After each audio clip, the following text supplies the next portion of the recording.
Welcome, everyone. My name is Sandy, and I'm the events manager at Downtown Kingston. And I'm here with Jan, who is the director of events.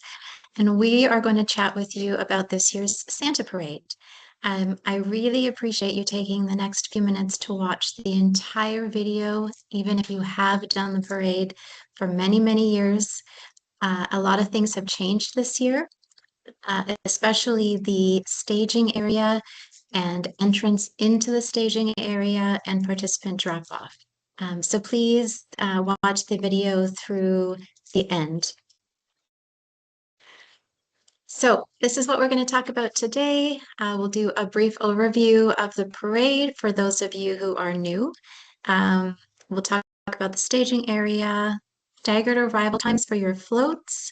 We'll briefly review safety, what you should wear, where the washrooms are, and then what happens when the clock strikes 5 and it's time to get moving. So as I mentioned earlier, new this year is the staging area. Jan is going to get into the details of the staging area in a minute. So please, please, please pay attention to that. In past years, we've had access to the Novellas property. That has changed this year. So I'd ask that you please pay attention to that especially.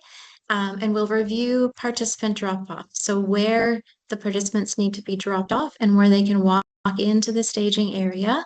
The route is the same, however. So the parade will be leaving Innovation Park at 5 o'clock, and we will be heading straight down Princess Street all the way to Ontario Street.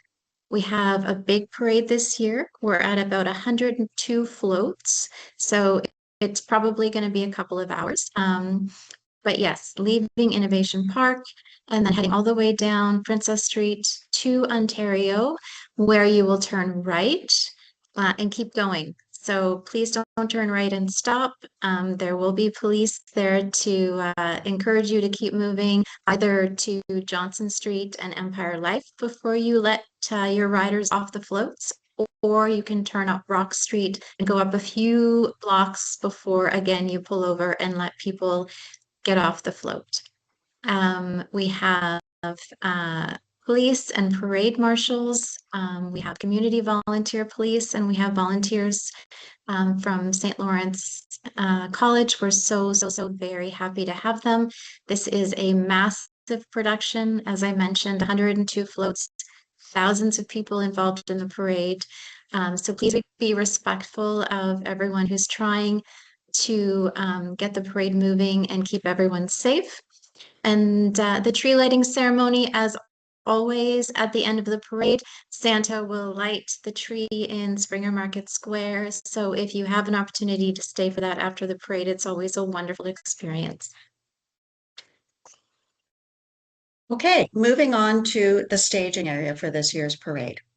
So if you've been involved in the parade before, you will recognize this map. Years past, floats would go up Sir John A. Macdonald or down Sir John A. Macdonald Boulevard, go off John Counter Boulevard through Lappin's Lane and into the Novellas area. That is absolutely not available to us. If you've forgotten where you're going this year and you end up on Lappin's Lane, you will not be able to enter the Novellas property as it will be closed down entirely on weekends. So this is where you are not to go. Here is where you are to go. So Princess Street, this is the area where the parade comes down. If you see the little blue cursor, this is the area the parade comes out. It will also be the area, the only way you can enter into the various staging areas for the parade. So if you are coming from the east along Princess Street, you will turn right here into the staging area. If you are coming from the west along Princess Street, you will turn left into the staging area. I can't say this enough, but this is the only area where you can enter your float into the parade, and it is for floats only. We will say this many times, but if you have a busload of children who are walking, they cannot come in this way. The only vehicles that can come in this way are going to be in the parade themselves. Absolutely 100%. Anyone from our office working here will not let you enter unless it is a vehicle, a truck, a float, whatever is going to be actually going down the parade route. So take a look at this carefully. This is the old Canadian Tire area. So that gives you some reference, but there is an entrance here. And as I say, if you've been in the parade before, you will know exactly where I'm talking about. Okay, moving on. Now, if you've been in the parade before, you will recognize some of these staging areas. Some of them you won't. We're just missing one area here, but I will point it out to you. So Section A will be in this area. If you are in Section A, Sandy will send you your section time that you are to arrive and your section number. So you will have come in either from the east or the west. You will find your way to the parade marshals, likely turn around in this area here and become part of Section A. If you have a group that has a number of walkers, please bring your float or whatever it is that's going along with the walkers in at the appropriate time. So you will have about 30 to 40 minutes to get into your staging area, and it may be early, but you can leave your vehicle and then come back with the walkers. They can come anytime as long as they're into the parade by 4 p.m. Santa will be in a new position this year because we don't have access for him to come in the old way that he came in. So Santa will be positioned, the float for Santa will be positioned as part of Section A, although of course he will not go until the end of the parade. If you are in Section B, you will have come in either way as well. And Section B marshals will escort you and show you where your position is somewhere in this parking lot or along this road, which is part of the old parade sectioning for Section B. We just didn't use the parking lot as much, and you will be in that area this year. Also is a new section called B Overflow, which we'll be using if you are in that area, this parking lot up here. It's in reasonable condition. We have driven it with a small car and there was no problem getting in and out of this area. So there will be a marshal for Section B overflow that will lead you to this area. Now here's where things change a little bit. If you are in Section C, D, or E, you will come in as mentioned before. You will turn onto this road. You will be directed with marshals. And Section C will follow this blue cursor through a gate here, which will be open, into one of these areas for Section C. The marshals will then direct you into your appropriate area, depending on what number you are in Section C. And when you go to leave, when the parade is ready to go, you will leave as you would normally leave if you'd been in Section C before, or D or E, and follow the parade along here out onto Princess Street. Sections D and E will marshal in these areas. And you will be, of course, the last to come in for the parade staging. So as I said, when you get your assignment as to what section and what section number you are in, you will also receive timing. Please, please, please stick to that timing. If it says you're to arrive between 2 and 2:45 or whatever your timing is, please arrive at that time. If you wish to be in your section and leave your vehicle and come back at 4 o'clock, that's fine. But we need all the vehicles in place during the allotted time for your section. If you have any questions about that, please feel free to email Sandy or myself. Sandy's probably your best bet. And she will answer them, or you can call our office with questions that you have. Okay, moving on. Staggered arrivals, as I mentioned, it is imperative that you arrive within your designated window of time. There are parade marshals who are volunteering to get the parade in order.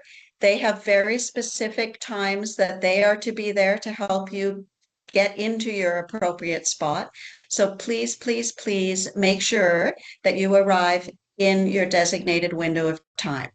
As I mentioned, the driver can get the parade vehicle in their section, but please remain close by in case we need to move you. Once the marshal has said, okay, you are in your permanent place, it's 2:15, then yes, you may leave and come back as long as you're back in the parade staging area by 4 o'clock and ready to go. And again, I reiterate, only vehicles that are in the parade area are allowed to enter the staging area. Okay, so in terms of participant drop-off, in the past, we've been able to accommodate cars coming in and dropping off walkers, and there are many of them. This year, we're not able to accommodate that, and that's why we're trying to really stress that unless the vehicle is in the parade, it is not allowed to enter the staging area. So as we mentioned, I'll just go back to the map here. So this is the sort of staging area. The participant drop-off is adjacent to the staging area. It is a very, very, very quick walk. And so what we are asking is that if you are dropping off participants, kids, dancers, football players, BMX riders, that you please do so in the adjacent parking lot to the staging area. So our staging area is here, as you can see the blue cursor. And then this off of Princess Street is the Shoppers Drug Mart, Dollarama, and sort of Wendy's Plaza. So you can enter this area. And now these areas will show you just how close you can actually get to the staging area. You can drop off the walkers here, and then it's a quick walk in, and there will be marshals there to direct people to where they need to go. You can also park across the street at the Loblaws Kingston Center area. And again, it's just a quick walk across to get to the staging area. But be sure to only cross Princess Street at the lights. That's very, very important. Yes, it's a very, very busy street. It may become a bit congested with floats coming in and out. So please, please, as Jen mentioned, cross at the light, and let's keep everybody safe on parade day. Speaking of safe, I'm just going to talk to you briefly about the safety checklist. Again, if you've done the parade before, you're familiar with this. Once you're in place in the staging area, parade marshal will come around and complete a safety checklist with you on site. The biggest things to remember are if you are towing a trailer, the hitch has to have a safety chain on it, number one. The other thing, because this is a nighttime parade and we really encourage lights, lights, and more lights, if you're using a generator to power those lights, then you have to have a fire extinguisher on site. So those are the two main points on the safety checklist. If you forget your fire extinguisher, we are fortunately really close to a Canadian Tire, but in order to be in the parade, you have to have a safety chain and you have to have a fire extinguisher. What to wear on parade day? So those of you who've done the parade for many years know that it is always challenging to predict the weather. We've done it in snow squalls. We've done it in fall hot weather. We never really know what to expect, except that the staging area itself is very, very windy. So even if the weather is mild, you will be outside for an extended period of time. It's often quite windy at the staging area, so please dress in layers. As we've mentioned multiple times, walkers in the parade do not need to be on site until 4 p.m. So that sort of minimizes the time that they're standing outside, especially for the little ones. But please dress appropriately. And as always, no Santa costumes, please. We have one Santa, and he rides at the back of the parade. Washrooms. So we will have two sections where we will have portable toilets on site. You will receive a map that shows you where they are, but basically we'll have two porta potties near sections A and B, and then we'll have two near sections C, D, and E. There's no indoor access in any of the buildings around the staging area. So we do not have access to the inside. We do have the portable toilets there.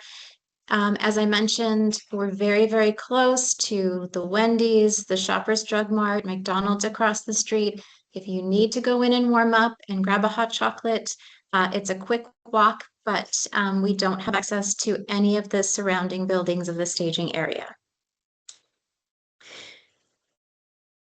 Once the parade starts moving, and we do start promptly at 5 o'clock, your parade marshals will give you a bit of a countdown to make sure you're ready to go. Because the staging area is a bit more complicated this year, please follow the direction of your parade marshals. They know the order and they know how to get everybody out in order. And the reason it's so imperative that we keep you in order is because we do pass along the parade order to any media who wish to cover the parade. And so they have a running order. And so we really like to try to keep everybody in the order that we've set. The important thing to remember about go time is that one, we're not leaving any garbage behind.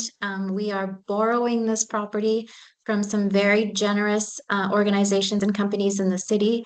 So we want to respect their property and make sure that we're not leaving a mess behind. So please take all garbage with you.